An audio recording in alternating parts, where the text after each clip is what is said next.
Com contribueix Sant Pere de Ribes a construir un món millor?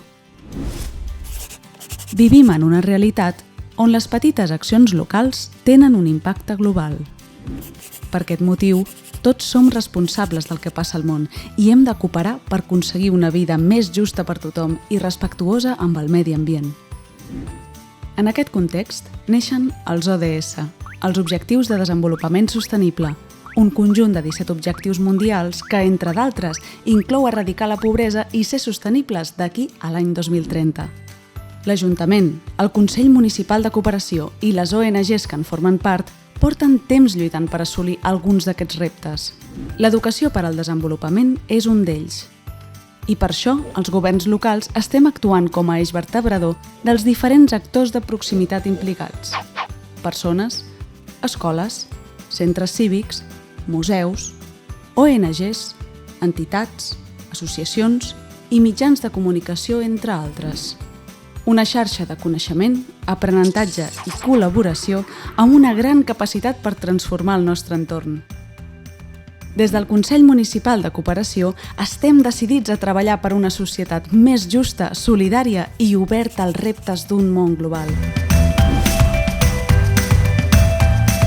Soc Armand Valera, soc el director de la ONG Ocularis. Vam començar treballant a Moçambic fent la formació de metges en temes de salut visual i d'allà vam saltar a Senegal perquè ens van cridar de la OMS per fer un projecte nou a la Facultat de Medicina de Dakar, que és on es formen tots els metges de la part francòfona. I a partir d'allà va sortir un projecte molt gran, que és un projecte de crear el primer diploma universitari en tema de salut visual en nens, no? A oftalmopediatria.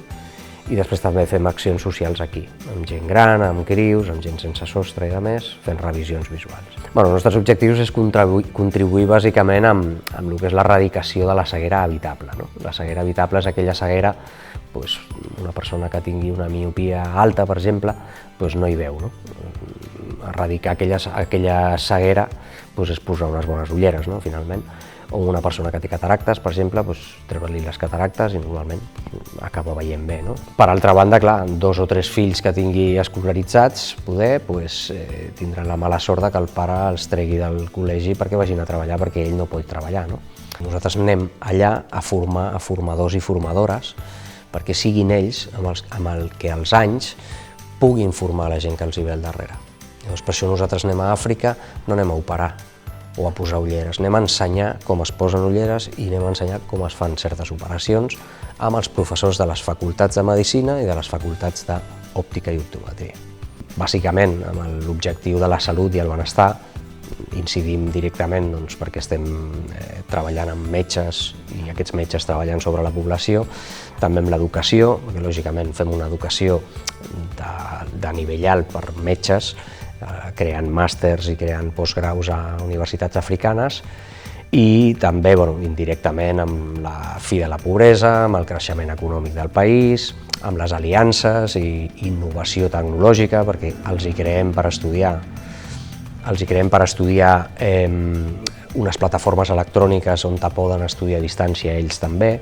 La ONG, tot i que surt de Sant Joan de Déu, com he comentat al principi, del doctor Joan Prat, que és el del cap de servei d'oftalmologia de Sant Joan de Déu, la vam muntar a Sitges per practicitat de papers, però a Sant Pere de Ribes tenim molts col·laboradors i col·laboradores, gent que ens ajuda en fires, gent que ens ajuda en tema de voluntariat, també, per exemple, l'Àngel, d'Òptica Ribes, és un bon voluntari de la nostra ONG i actiu, ha estat diverses vegades al Senegal amb nosaltres posant en marxa una òptica social i fent formació a la gent que fa la formació d'oftalmologia amb el tema d'òptica.